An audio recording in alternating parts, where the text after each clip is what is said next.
This is the post-game press conference for the 2024 NCAA Division III Baseball Championships, Game 14.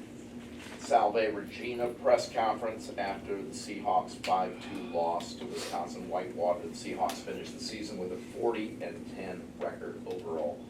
We're joined this press conference by head coach Eric Sorella, along with players Tyler Canoe, Christian Homa, Brady Smolinski, and Kyle Carozzo. Coach, if you would, just make an opening comment, not only about tonight's game, but about the season that these guys had.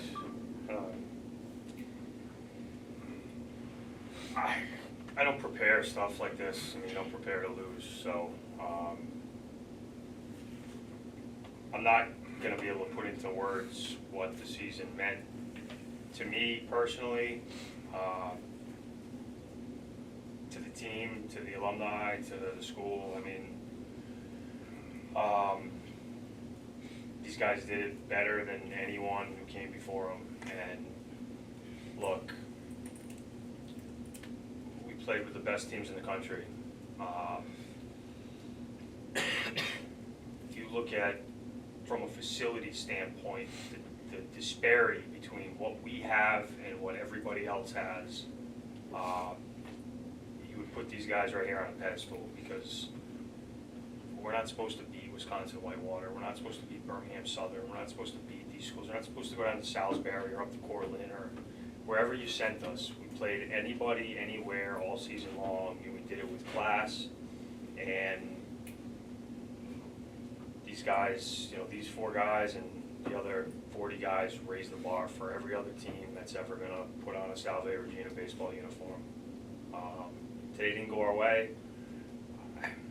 You know, I thought there were some really cool things. I thought we played with a really talented team. I didn't think we played our best game offensively. It was weird. We were a little bit out of whack. I don't know. Sometimes you just don't put together at-bats like you're used to seeing. But we held a team that averages, I don't know, over 10 runs a game. We held them to 0 runs, and then they scored 7, and then they scored today 5. So I got an average of 4 in my head. That's a pretty good, that's pretty good pitching right there. Which is, why I was so disappointed in some of the recognition that the pitchers got throughout the season. But they don't care about that. I don't care about that. That's not why we do it. Is that a good statement? Question for Coach and the players. Yeah, Coach, let's talk about Kyle, right? So, tell me what changed in him or whatever during the postseason, right? Not even all conference, right? Not let alone all region or all American, right? 2.45 ERA is pretty good, but then, really lights out, including today. You stretched him out.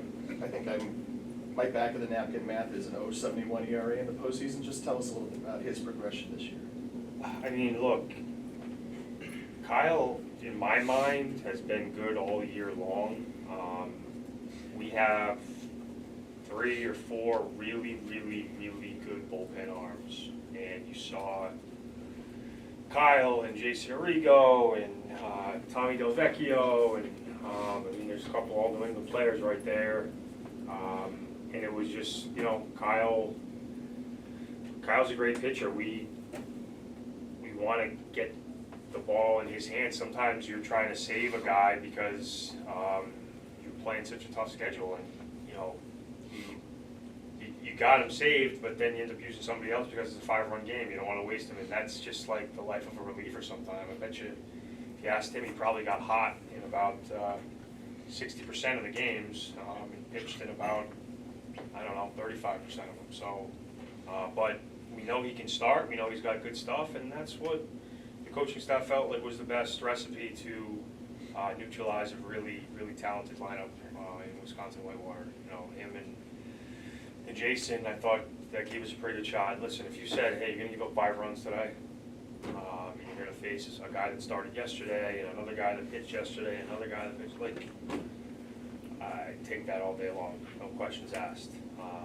We just didn't do a good enough job offensively And, you know, that's that. Pitchers kept us in it, pitchers kept us in it all season.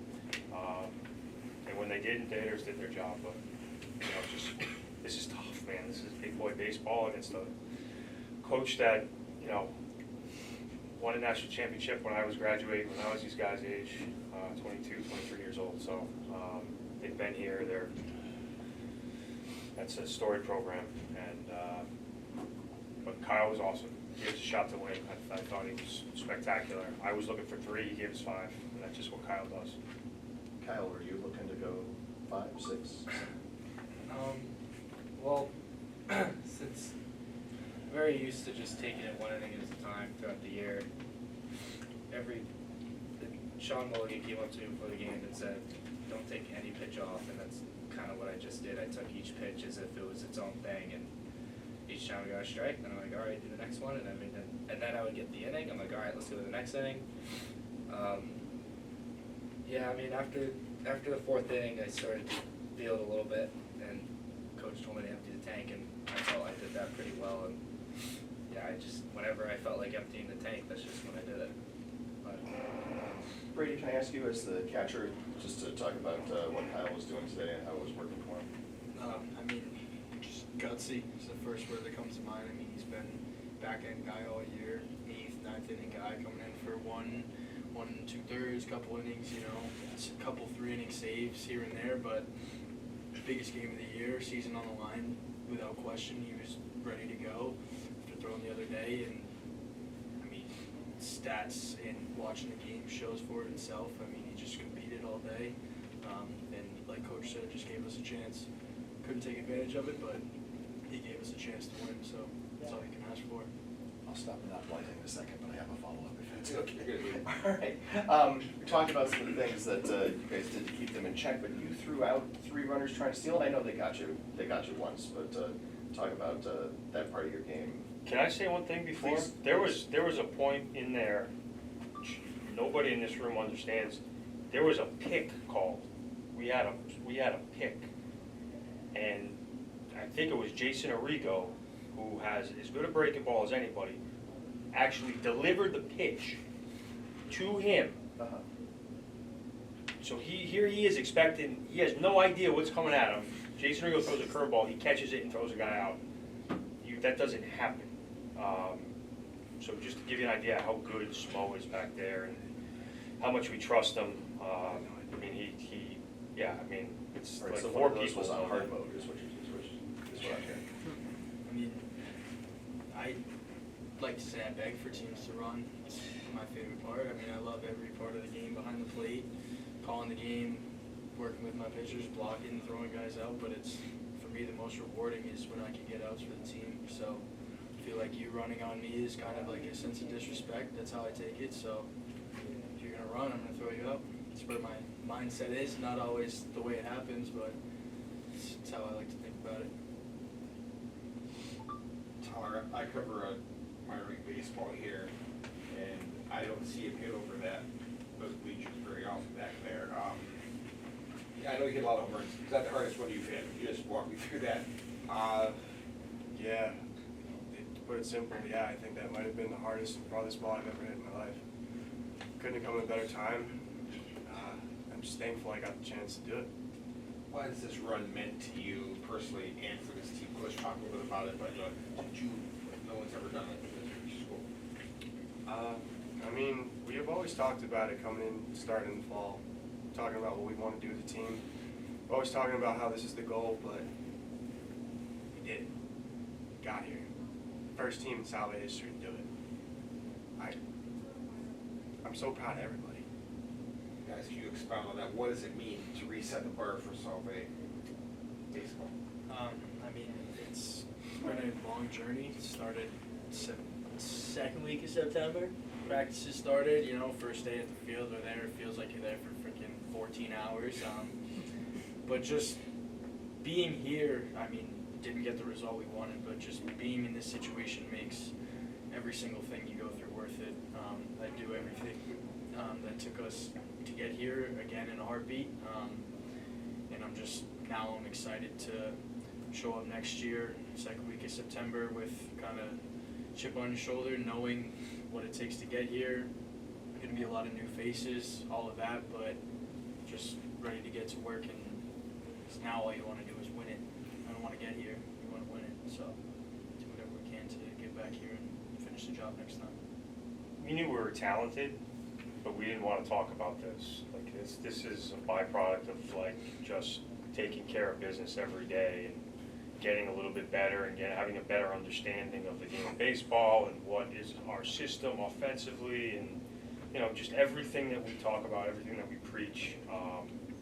At the end of the day, when we play well, we can beat anybody, and that's the goal.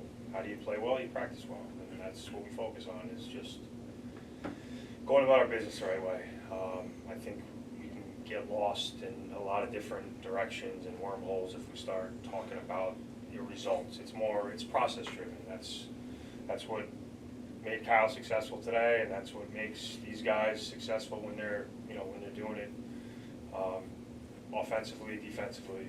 That's what we preach. So it's not like the first day we're like College World Series, baby. I'm telling you who the best teams are in the country and who we're trying to play, and but these guys know I don't like to talk about that stuff. I mean, we'll joke about it, but I stop that really quick if I can. Tyler, you came back for an extra year to do this too. Can you talk a little bit about that?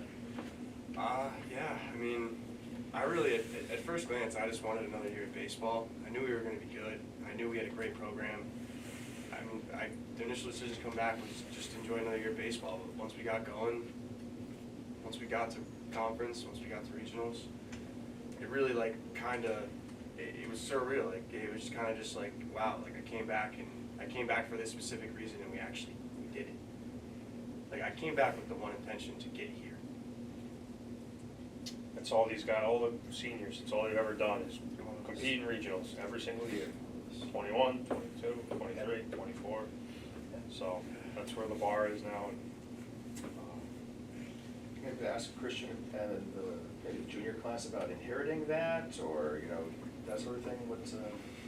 I mean, I got here last year. I was a transfer, so Right. I've always kind of just looked up to Tyler and all the other guys that I've kind of learned what their normal is, because it wasn't normal for me. And I think that the bar is even higher this year. It's probably going to start at super regionals and go even higher. I think that's our goal. That was our goal coming in. I think that was my personal goal coming in this year. I had a lot of faith in our team. We just had to do our jobs. Final question for coach of the players. Gentlemen, thank you so much. Thanks. Thanks, guys.